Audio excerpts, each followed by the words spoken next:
Hello. Yes, you are back live. Thanks for being back with the crew. Today I'm going to talk about fraud. I'm going to talk about crypto. I'm going to talk about government issues. And let's see. Whatever else we run into. So if that sounds like fun, stick around. Also, if you like this kind of content, please like and subscribe. I never ask that. I don't know why, but occasionally a man might do so. So today I want to talk. I talked about this. I had a great little video the other day with my Patreon group about what's going on in FTX. I know nobody hears anything about it anymore, but somebody sent me a document that was really fun to read. Quite an email. And thanks, you know who you are out there. And he I don't even know where he got it. It's the first thing he's ever sent to me before. So, Mike, thanks, buddy. I don't have permission to say his last name, I don't think. But anyway, Mike sent it to me. He knows who he is. This document was fun because I didn't know what it was necessarily when there was no title on it necessarily, and I'm just reading these emails and I'm like, wow, this sounds really on the up and up. This sounds really cool. Whoever these people are in really good shape. This is all happening really, really cool. And then I look at the bottom of the page and it's about FTX. And I'm like, oh, wait a minute. I didn't see scam Bankman-Fried's name anywhere in here, but it's like going down through the list. Assets, holding, what they own, what they owe, da-da-da-da-da. This is crazy. And I know this only happens in crypto. This only happens in 2024, if you want to know the damn truth, because money is different than it used to be. Inflation affects things way faster than you've ever seen before. Just a number I heard just the other day, there was another 7 countries whose reached an all-time high. Bitcoin's reached an all-time high in their currencies. Another 7 have fallen. It's crazy the world we're living in right now because everybody's getting exposed to this dollar thing is getting inflated, and the other things, the other assets such as real estate and collectibles or whatever your thing is, or even crypto, its value is shooting through the roof. And what that does is makes everybody in the dollar system only look and go, well, wait a minute, what's going on with that? Listen to the absurdity of what happened. This man, I never got the solid number. I don't know, maybe you guys did. You can put that down below. I think it was $9 billion. Does that make sense? It seems kind of high, but $9 billion were frauded by scam Bankman-Fried. That were stolen from the people, and that was the media, and everybody's behind it. And isn't it odd that the President of the United States was his biggest campaign donor, but Mr. Biden's second highest donor was this company, but he never came public and said, well, I'm going to give it back because I just don't like this because, you know, a lot of little people lost $9 billion and we're not going to do that. And never even mentioned it, never even talked about doing it. Neither did the RNC or the DNC. None of them came forward. I guess a couple of them did, made it quite public. Oh, I gave, you know, probably 2 cents on the dollar back.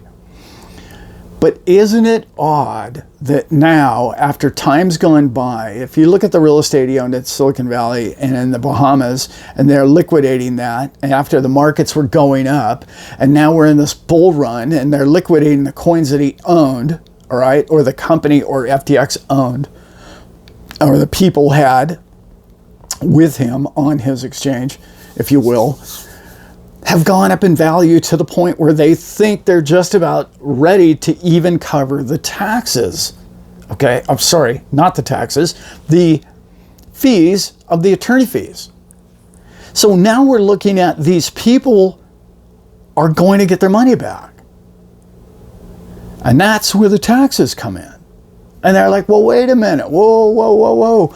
Uncle Sam's got to get in line. But see, they're really out for the little guy, but Uncle Sam has to get paid from a corporation that was actually offshore in the Bahamas, but he was an American citizen and he was from Silicon Valley, so we got our hand out first, and you pay your taxes first before anybody who was destitute by losing the money of crypto with FTX, they have to pay their taxes first. But we care about the little guy. Don't forget that. That's important to remember. Always remember. That's what they care about first. That's what they'll tell you. Whenever they take the stand and Gary gets up there, the first thing he says, we're looking out for the small investor. It's the very first thing he says. Doesn't happen often that way, like never. But anyway, let's not go down that whole tax thing, because that's really never fun. So when you look at this, all of a sudden we have a fraud. He was defrauded people, numerous people. Okay, I didn't partake in the FTX thing, so I'm so thankful that people are going to get their money back. So then it led me to dig a little deeper. Well, what's going on with Celsius? Well, what's going on at Gemini? What's going on at Three Arrows? Turns out that all you had to do was hodl. All they needed to do was lock up the coin so nobody could sell anything and let time go by. You didn't even have to DCA. All you needed was a little bit of time on that and let that wallet just mature. And it certainly did. And now these people are going to get their money back. And I'm guessing if this bull run really kicks in, if they can go a couple of more months tied up in legislation or law, ridiculous rules, I'll call it that, these people could actually make a profit on this entire FTX thing. How much fun is that? My question to you is, and I know that you've already thought about this, is the media going to talk about that? Is the media going to ever say, oh, well, none of those people actually lost money in crypto? No, they're not going to say that. And if they do, it'll be on page 4, or it'll be some little blurb that they'll have somewhere. We said it. Okay, next story. A cat got caught in a tree and a fireman had to save it. More important, for sure. It's odd to me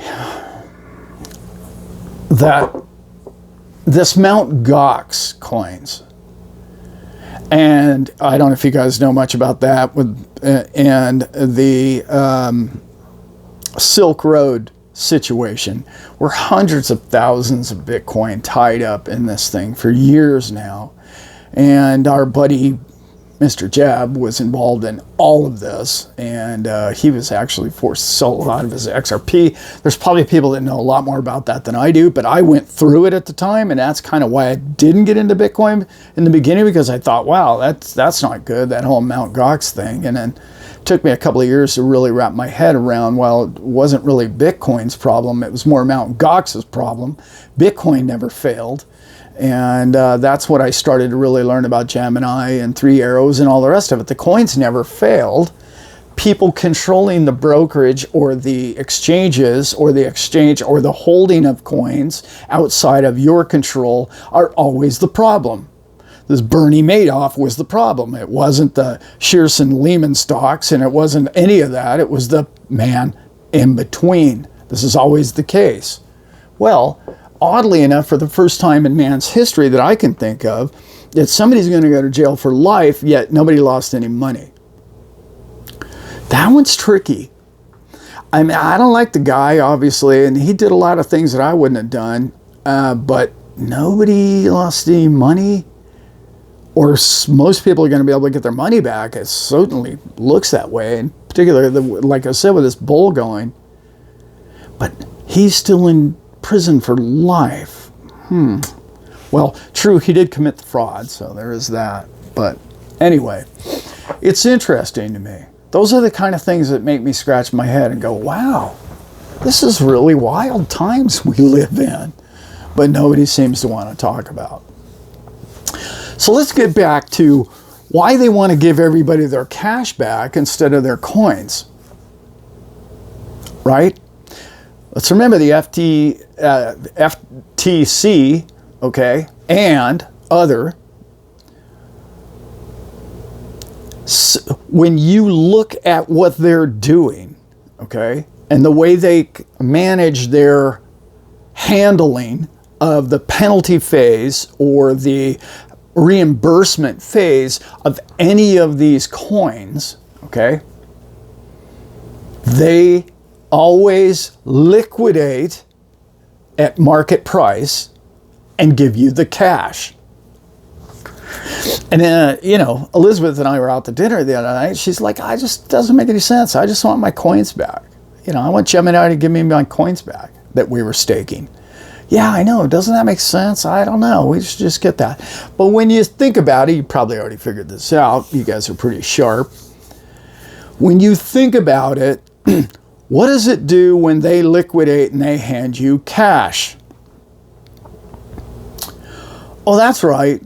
You've sold the coin at a profit. You now pay capital gains tax. Hello? That's all they care about. They don't care about your safety. They don't care about your future investment of your Bitcoin. They don't, or your crypto. They don't even. You could even take that Bitcoin and buy XRP with it straight across, trade it straight across. That's not a taxable event. They don't want you to do that. They want you to liquidate into US dollars. Because why? You have to liquidate into dollars, pay capital gains tax, but you also need more dollars to buy your coins back again. See where all this is going? Doesn't it bother you at times that just the whole thing just is such a rat's nest? But the beautiful part is you and I are figuring this thing out. The other beautiful part is it's crazy how many people are figuring this out. I talk to people in the streets now, and they're actually, I don't know what's going on with the dollar, but I don't like what's going on. And what do you think about this? What do you know about that? I was telling you guys the other day, I live in a very small town, and 4 or 5 people owned crypto. People my age, they owned crypto and admitted so. I was like, the times are changing, guys. And let's remember there's, what did I read? The 6 or 7 countries that they're at all-time new highs with Bitcoin. Bitcoin's at an all-time high in 6 or 7 different currencies just this year, which is only, a month and a few weeks old. This crypto is overtaking capital at a massive rate. All you got to do is look at what BlackRock spends daily. It's $300 million or something ridiculous daily buying crypto. I know that's a drop in the bucket of the US dollar digit. I get that. But it's happening, and it's happening fast. Anyway, I just want to share a fun little story. My videos are really about just not sharing the news with you. It's more about just trying to get you to think. Get you to think out loud. Hey, man, I watched that video the other day, and that kind of made sense, and this and that. We all get stuck in this normalcy bias of, we'll watch the same channel every single day, and, well, that's what is. I heard 3 different channels say the same thing, therefore that's what is.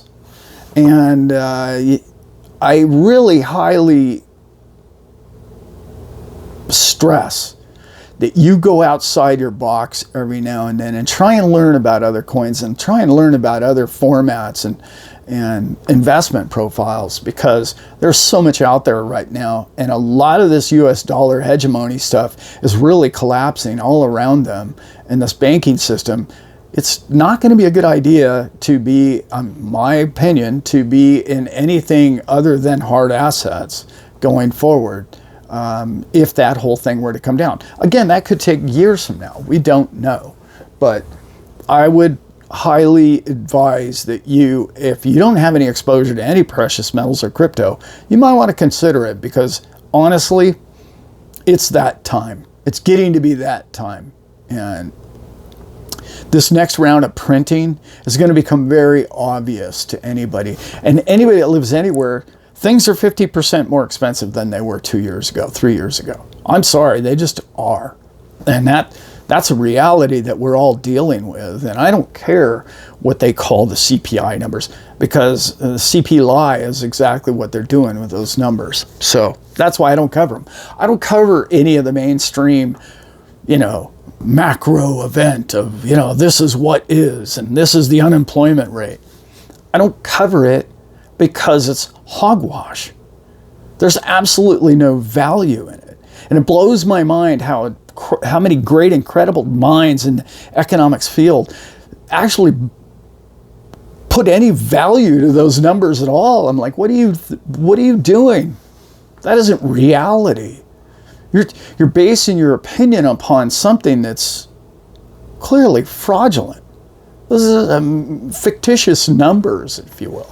Anyway, now I'm definitely rambling on. I hope you guys got something from the video. If you like this kind of content, please like and subscribe. I don't ask that enough. And I'll see you in the next one. I am out. So I was talking to this guy the other day, and he says, "Hey, Captain, you're a pretty sharp guy. Where'd you go to university?" And I was like, "I went to Knox." And he's like, "Knoxville?" I was like, no, I went to the University of Hard Knocks. Yeah. And I first just got, my AA, and then beat my head around the planet a little bit longer, lost a few $100,000. And then I got my, bachelor's. I got my master's. Beat myself up a bunch more. Really. Oh my God. Lost a lot of money. And, divorces. And yeah, you know how it happened. Just next thing you know, you're on the other side of the coin again. And, but then I got my doctorate at the School of Hard Knocks. And my friends, once you get your doctorate in that school, you don't go back to those stupid mistakes. That's what I love about getting old. Love you guys. I'm out.